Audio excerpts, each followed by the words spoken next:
Not gonna lie, when I saw the ending of Platinum Men, I was gasping. I was like, oh my god, like shit is going down right now in this chapter. And I gotta say, pretty lengthy one at that. So we get to talk about a lot of stuff that was going on to this one, and definitely a lot of Death Note feelings into this one, I can tell you that much.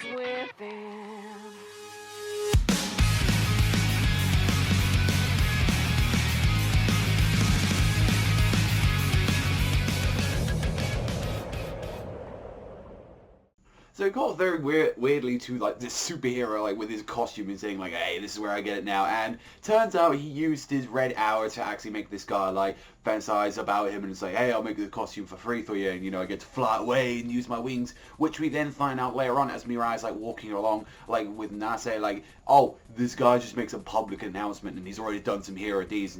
He's known himself as Metropolis Man, where he actually like what he did was go straight into a crime scene, fly there and try and stop him, try and make people on the public like on a good side of him, like whether we know that this is really what he wants to do, that this is his true plan, we still don't know. It's just like, but it seems like he's got a lot of confidence. When we saw he took the mask off, he was like, oh, I'm really, you know, like confident and cool. And it's like he used the red arrow so the police didn't shoot him. But then when he actually got like the people that were going in there, like the bank robbers, he actually tried to use the red arrow on one of them, but the other one wasn't having that, and he just shot him. And just like, oh, you had to censor that. That was like, that guy just died brutal. He just took a shotgun. He just was in pieces.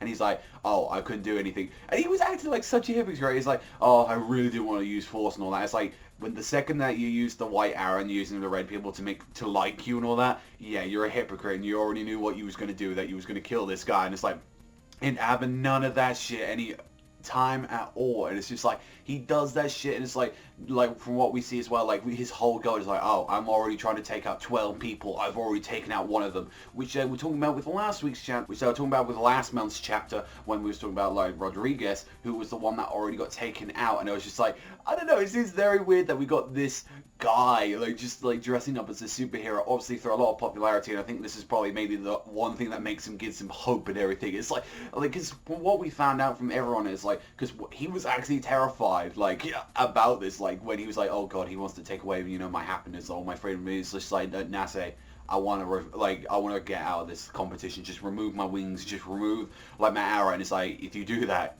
you're gonna die.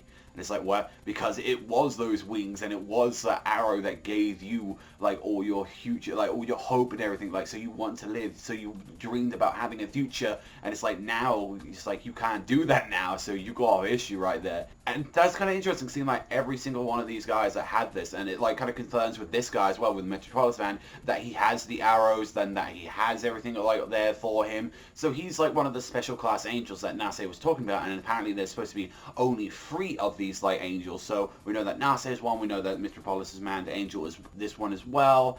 And I'm kind of curious who the last one is, especially since, you know, we've got 11 other people to look around for. So kind of curious like what's going to be happening with that actually, because like when we sing like that and he's like, oh, I don't want to die, and Nase's like, oh, I gotta turn around, and them actually using light tactics from like Death Note, saying like, okay, simply just get away from me, don't look at like, you know, you gotta stay way away from, like, he's very calculative like and very like smart, and he's like, you shouldn't really go into like high school. He's like, no, this is my chance to start a new future, I've got to do everything. And it's like, oh, I'm alive, I think, you know, the world's beautiful again, I think there's stuff that can be done here. And it's like, I'm gonna blend, and also as well, this gives us a good time because, you know, I can get intel while I'm in there, see if there's anyone at school. You can get intel by flying around, and, you know, if you ever need me, just, you know, holler at me. And it's just like, that's what I feel like. That's a kind of smart idea. And like, I liked how Nase was like joking, say, oh, you could really, you know, use like, you know, the arrow on someone that you like Saki and all that. It's like, oh, Saki-chan, you'd love like putting her, because you love her. And it's like, wait, hey, you know, that's a lot. Like, like, it sounds like he really just wants to do it by, you know, by the books. He wants her to fall in love, like, just naturally, like, instead of like what the Rodriguez like bullshit that he was trying to put. And then you see him actually going to the school first day, and what does he go and see? A fucking angel. Now, it isn't the angel that we saw. Now, it isn't the angel that we saw with Metropolis Man. It's definitely not the one with like what we saw with Rodriguez. We always saw that he's already back at heaven already. And I've got to say, throughout this entire chapter, since we haven't mentioned this yet, especially with that angel design and all the others and all that, oh my god, the art was just amazing. Some of the best that they've done. Maybe that's just because they've got the monthly time now, so they don't have to do it weekly, but oh my god, they have just turned it up a massive notch with like the art. It looks great, especially when you saw Mirai's face, this Angel's, and he was like, he really tried to, when he was thinking about it, he was trying to think about it, he just had his hands in his pocket, he's like, okay, just keep walking and all that, don't look at it. It comes down, flying down, just look at it, it might sense something, like, from what one panel, so maybe this Angel has something special, like, maybe it can sense something, like, or maybe it's like you're just able to predict when like people with like other angels or angel candidates are like there, so we'd actually have to see what's going on. And he's like, oh, you're too like quick not to react and all that. He's like, oh, you're an angel like candidate and all that. He's like, are you nerfed and all that? Seen your first time? And he's saying, oh, by the way, my master's behind you. And then turns out it's the girl that he's loved all this time, like Saki, and he's like, what the fuck, you know, Saki, what's going on? And immediately pulls out a red arrow and just pierces him with it, and I'm like, oh god. When I saw that at first, I thought that was the white one. I was like, oh my god, Mirai. It's like, that's it, game over.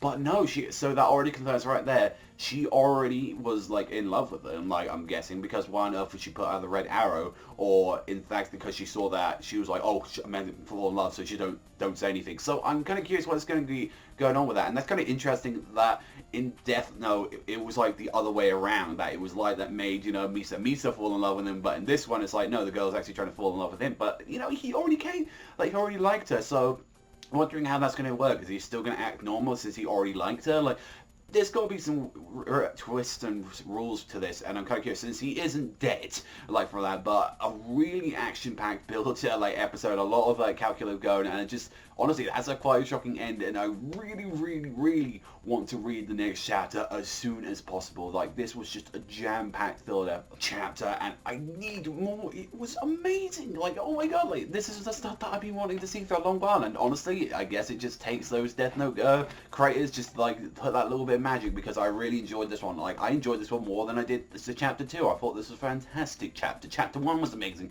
This one, really kicking up to notch. I will say, like I did with, like, chapter 2 and all that, yeah, we're getting introduced to a lot of people already, like the candidates and all that. We already got the interest in Metropolitan Man, although we did see him last chapter.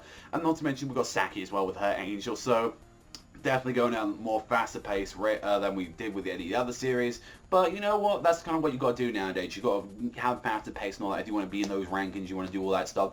So honestly, you know, gonna have to wait and see. But let me know what you think in the comments section down below. But that's all from me. So thank you very much for watching. As always, I'm definitely giving this one a 9. This was a really great chapter, 9 out of 10, and I can't wait for next month's chapter. But I'll catch you guys next time.